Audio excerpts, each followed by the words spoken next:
All right, we got a 2007 Honda Civic in here. Right now, it's leaking power steering fluid out of the power steering pump. I got under there and looked at it real quick. Thought maybe it was a hose or something, but it's not. And unfortunately, on these cars, they're way down in there, so you have to go in through the side by the passenger wheel. So the first thing we're going to do is take the passenger side wheel off and remove that plastic cover, and then we'll be able to get access to the pump itself.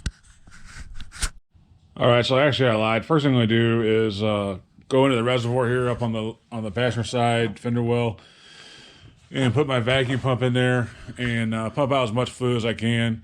Power steering hydraulic lines are kind of like transmissions, where no matter how much fluid you drop out of it, you're still going to get it all over the backside of your arm, your shirt, your eyeballs, and your floor. It just seems like no matter how much fluid gets drained, it's just a perpetual leak all the time. But this should help when we take those lines off. It should help us a little bit from making a mess. We're still going to need a pan under there, but this should minimize it a little bit. So I'm going to go ahead and suck this fluid out, and then we'll take the wheel off.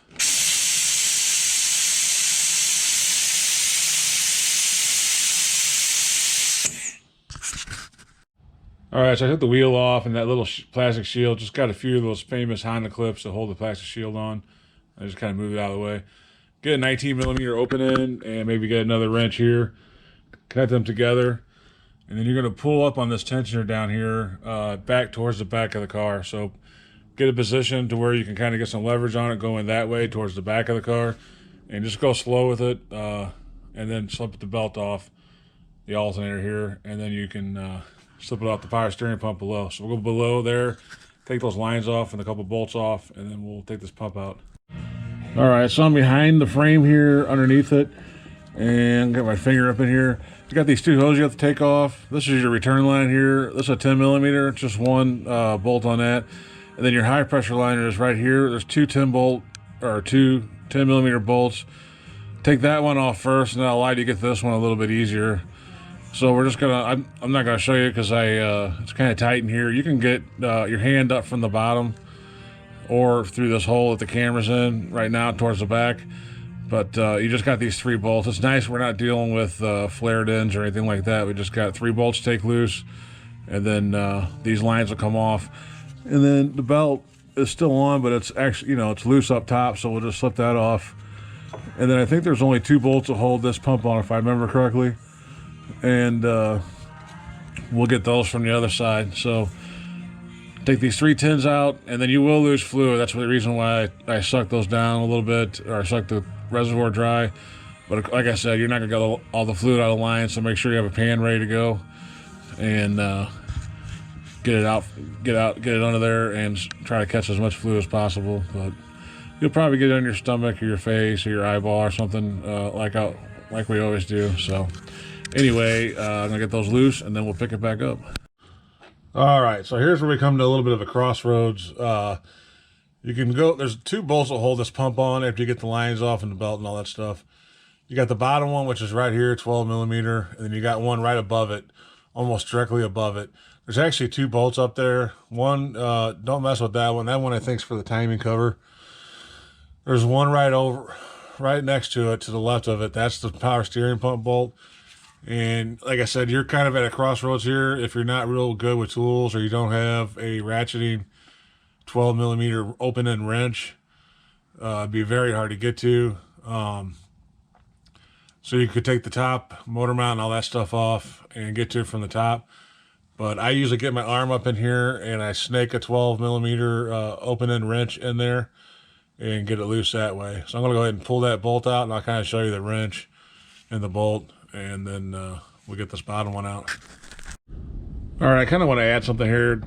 Once you got that top one broke loose, go ahead and take the bottom one out all the way, 12 millimeter, and then you can move this pump up and kind of swivel it, and then you can get to that bolt with your hand. When it's like this, you really can't, because the pulleys are in the way. Everything's kind of in the way. But if you get it broke loose first and then take this bottom one out, you can rotate this pump and get your hand up in there and get it out the rest of the way once it's hand loose. So that just saves you a lot of time. That's probably going to be the most frustrating part about this job if you haven't done it before, if you're not real familiar with working on cars, or built up your skill level a little bit. It's not like super hard, but it would definitely be frustrating if you don't work on them every day to get to that bolt. If you just can't get to it, you can take the upper motor mount off and get it from the top, but it just saves a lot of time if you can get it broke loose down here. So anyway, I'm going to go ahead and move that pump out of the way, get my hand up there, it's almost out, and then we'll pull this pump down. All right, so we got the new one here. I'm going to take this off. We got to pull this pulley off and put it on the new one. Go ahead and open this up. And we're not going to read any of the warning labels or anything. Just put those out of the way. Get the new pump. Make sure it's the right one. Looks like it is. And of course, like I said before, you're going to leak fluid all over your, these will leak infinitely. Like, they will never stop leaking. This could sit here 150 years and it'll just drip out fluid. So anyway, we're going to do a 19 millimeter, get this nut off.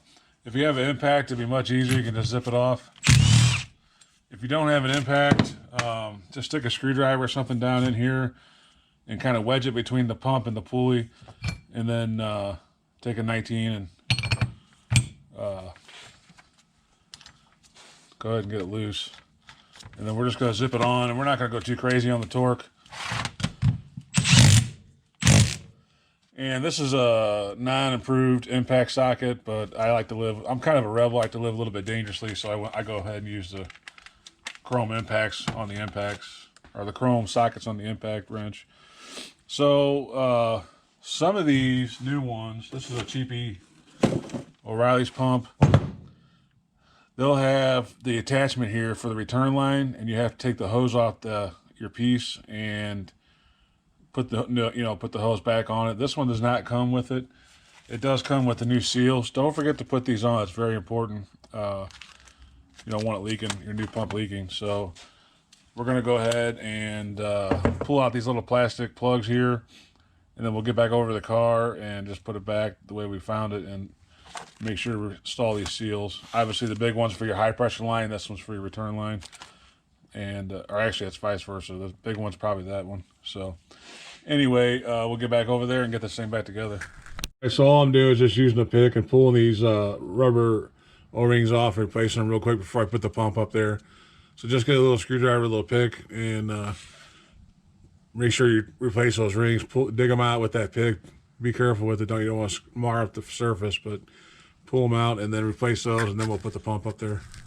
All right, so I got the pump back in there. I went ahead and just a little tip on that. Get the top one started first and get it all the way hand tight as far as you can before you put the bottom one in. That way you got room for it, and then go ahead and put the bottom one in, tighten it up. I use an open end again on the top to tighten it the rest of the way. Get up behind there. You kind of get your hand in, get behind there. I went ahead and put the two lines back on. Make sure you put the new seals on. The 3 10mm bolts. I went ahead and slid the belt on. It's not around the tensioner and the alternator yet, but it is back on.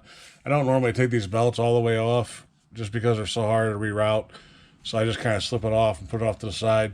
This is a good time if your belt is worn out to go ahead and replace it, but this belt looks relatively new.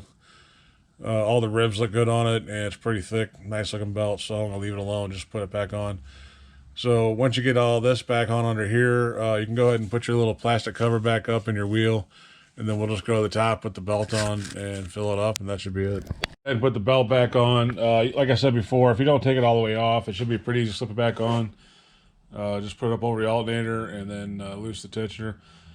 All you got left now is just to fill it up with fluid and check for leaks.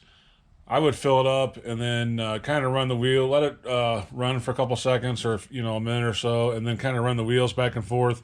Hondas usually bleed out pretty fast. They don't usually cause a big hassle.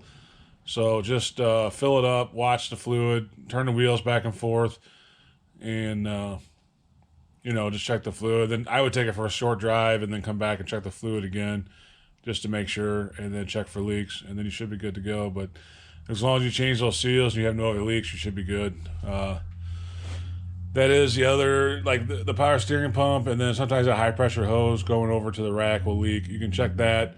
This one was all dry and looked good, so it was just a pump leaking on this one. So that's another thing to check. So anyway, that's pretty much it for a Honda Civic 07 power steering pump. Thanks for watching, and always God bless.